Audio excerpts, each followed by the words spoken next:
વધુ એક ધારાસભ્યને ગુમાવવાનો અફસોસ કરવો રહ્યો ખાલી કોંગ્રેસ માટે। શા માટે એ પ્રકારના નિવેદનો કોંગ્રેસ માટે કરવામાં આવી રહ્યા છે કે કોંગ્રેસ રાષ્ટ્રવાદની વાતો હોય ત્યારે હંમેશા પાછળ હોય છે, વિરોધ કરવાની ખોટી આદત પડી જાય છે। કોંગ્રેસના બીજા નેતાઓ પણ કોંગ્રેસમાં ગુંગળામણ અનુભવી રહ્યા છે। સેકન્ડ રો તૈયાર કરવાની કોઈ વાત નથી, યુવા નેતાઓને આગળ લાવવાની કોઈ વાત નથી। શા માટે?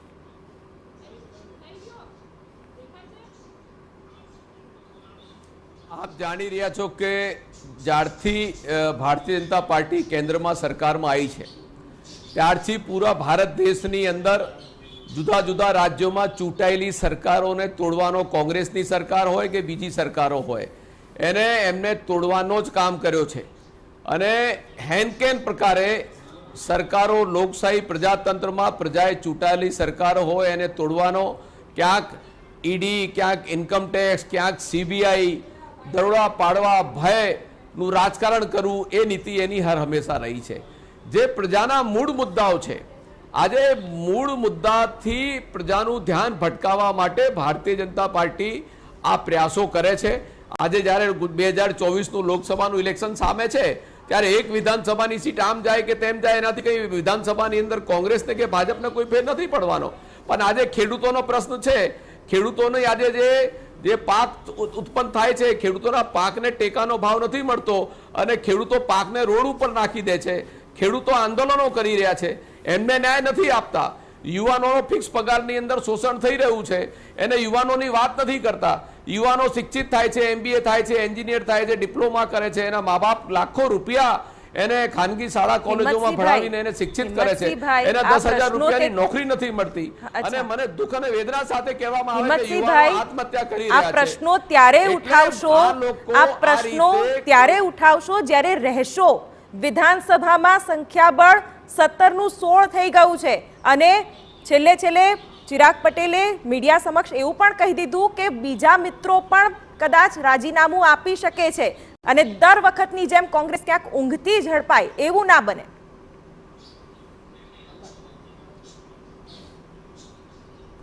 હું આપના માધ્યમથી કહેવા માંગુ છું કે સમગ્ર રાષ્ટ્ર અને સમગ્ર દેશની સર્વોપરી પાર્લામેન્ટને સંસદમાં ભારતીય જનતા પાર્ટીના એક જ સંસદ હતા, એક જ સંસદ સમગ્ર દેશની અંદર, રાષ્ટ્રની અંદર।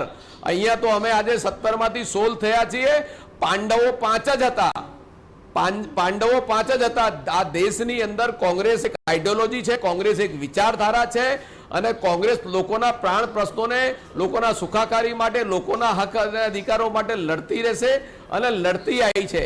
ભારતીય જનતા પાર્ટી ક્યાંક ને ક્યાંક આ રીતે કોઈ પણ ધારાસભ્યોને હેનકેન પ્રકારે સવારે રાજીનામું આપે, બપોરે કેબિનેટનો મંત્રી બની જાય, એવી છેલ્લા 25 વર્ષથી આ પ્રક્રિયાઓ ચાલી રહી છે।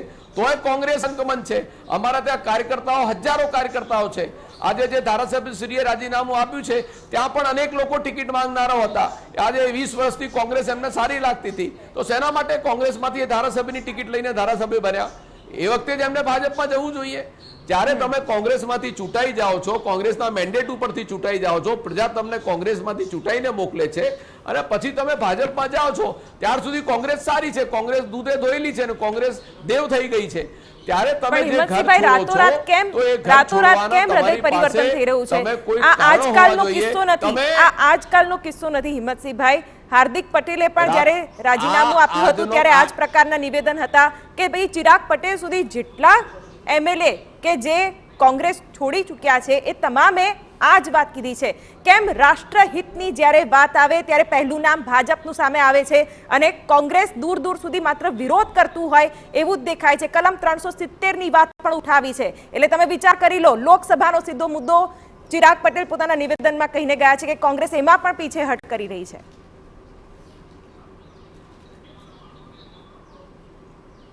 હું આપના માધ્યમથી કહેવા માંગુ છું આ દેશની એકતા અને અખંડિતતા માટે કોંગ્રેસે બલિદાન આપ્યા છે। આ દેશની અંદર જુદા જુદા રાજ્યોમાં જુદી જુદી ભાષાઓ છે, જુદા જુદા ધાર્મિક રીત રિવાજો છે, જુદા જુદા પહેરવેશો છે, અનેકતામાં એકતા, એ જ અખંડ ભારતનું નિર્માણ કોંગ્રેસે કર્યું છે। અને દેશના બે વડાપ્રધાન, સ્વર્ગીય વડાપ્રધાન ઇન્દિરાજીની પણ આતંકવાદોએ હત્યા કરી, પણ કોંગ્રેસ પાર્ટી આ દેશને માટે, દેશની એકતા માટે પ્રાણની આહુતિ આપી। એ જ રીતે કોંગ્રેસના બીજા સ્વર્ગસ્થ વડાપ્રધાન રાજીવ ગાંધીની પણ બોમ્બ બ્લાસ્ટ કરીને હત્યા કરવામાં આવી, પણ કોંગ્રેસ રાષ્ટ્રની અંદર કોંગ્રેસે બલિદાનો આપ્યા છે અને અખંડ ભારતનું નિર્માણ કોંગ્રેસ પાર્ટીએ કર્યું છે અને કોંગ્રેસ પાર્ટી કરતી રહેશે. કોંગ્રેસે જ બલિદાન આપ્યા છે. કોંગ્રેસ આઝાદીની લડાઈથી લડતી આવી છે અને આઝાદીની લડાઈની અંદર કોંગ્રેસ પાર્ટીની બ્રિટિશરો સામે સ્થાપના કરીને દેશને આઝાદ કરાવવાની અંદર પણ કોંગ્રેસ પાર્ટીનો જ મોટો ભાગ રહ્યો છે. સ્વતંત્ર સેનાનીઓ હોય, કોંગ્રેસના લીડરો હોય, અને આજે કોંગ્રેસ એ બુનિયાદ ઉપર, એ વિચારધારા ઉપર, એ આઈડિયોલોજી ઉપર છે. માત્ર તમે દેશની અંદર લોકોને ભ્રમિત કરી રહ્યા છો. આ દેશ એક છે, અખંડ છે, અખંડ ભારત જ છે. આ દેશનું રાષ્ટ્રની અંદર કોમી એખલાસનું વાતાવરણ રહે.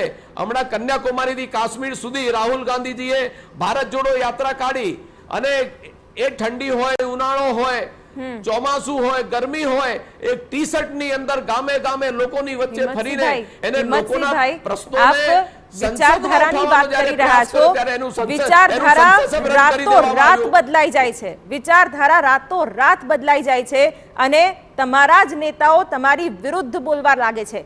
હવે મને એમ જણાવો કે જે નિવેદન ચિરાગ પટેલે આપ્યું છે કે વધુ કેટલાક નેતાઓ પણ આવી રીતે કોંગ્રેસ છોડી શકે છે, રાજીનામા આપી શકે છે, શું એના માટે કોઈ પ્રી પ્લાન કોંગ્રેસનો રેડી છે કે નહીં? કારણ કે ચિરાગ પટેલે પણ કોંગ્રેસના કોઈ નેતાને જાણ નથી કરી, મીડિયાને જાણ કરવામાં આવી છે કે તેઓ રાજીનામું આપવાના છે.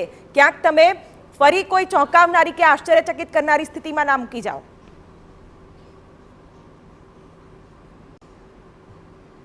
કોંગ્રેસ એક વિચારધારા સાથે જોડાયેલી પાર્ટી છે. કોંગ્રેસ કાર્યકર્તાઓ થી તાકાત અને મજબૂત થઈથી આગળ વધી રહી છે. તમે જોઈ રહ્યા છો અત્યારે કે શક્તિસિંહ ગોહિલજી જ્યારથી પ્રદેશ પ્રમુખ બન્યા છે ત્યારથી અનેક પાર્ટીઓના લોકો કોંગ્રેસ પાર્ટીની અંદર હજારોની તાદાદમાં કાર્યકર્તાઓ જોડાયા છે અને જ્યારે સંસદનું 2024નું ઇલેક્શન આવી રહ્યું છે એમાં કોંગ્રેસ 10 થી વધારે સીટો ઉપર જીત હાંસિલ કરવાની છે ત્યારે લોકોને ગુમરાહ કરવા માટે, લોકોને ભ્રમિત કરવા માટે જે લોકો આ પ્રયાસ કરી રહ્યા છે એમાં સફળ નથી થવાના. આ લોકશાહીને પ્રજાતંત્ર છે, મતનો અધિકાર આ દેશના બંધારણમાં લોકોને આપ્યો છે, પ્રજાને આપ્યો છે, નાગરિકને આપ્યો છે અને લોકો એનો જવાબ આપશે. આજે તમે જે ઘરમાં રહેતા હતા, જે પાર્ટીમાંથી તમે ચૂંટાયા છો એ પાર્ટી તમને દેવ લાગતી હતી અને આજે તમે જ્યારે રાજીનામું આપો છો ત્યારે તમે શેના માટે કોંગ્રેસ પાર્ટીમાં ટિકિટ લીધી? હિંમતસિંહભાઈ, મારું કહેવાનું એ છે કે વિચારધારા આ શબ્દ હવે ધોવાઈ ગયો છે. વિચારધારાની વ્યાખ્યા હવે ધોવાઈ ગઈ છે. મારી પાસે માત્ર કોંગ્રેસ માટે હવે સહાનુભૂતિના 2 શબ્દો છે કે 16 છે એ 16 ટકેલા રહેજો. આપ TV9 સાથે જોડાયા તે બદલ આપનો ખૂબ ખૂબ આભાર. તો કોંગ્રેસના નેતા હિંમતસિંહ પટેલે ભાજપને ઘેરી આ સાથે ગુજરાતની રાજનીતિને લઈને આજે જે ખળભળાવનારા સમાચાર જે સવારથી જ ચમક્યા, જેમાં ચિરાગ પટેલે રાજીનામું આપી દીધું છે કોંગ્રેસના ધારાસભ્ય પદ પરથી અને હવે કોંગ્રેસના વધુ કેટલાક નેતાઓ પણ રાજીનામું આપે તેવું પણ તેમનું નિવેદન.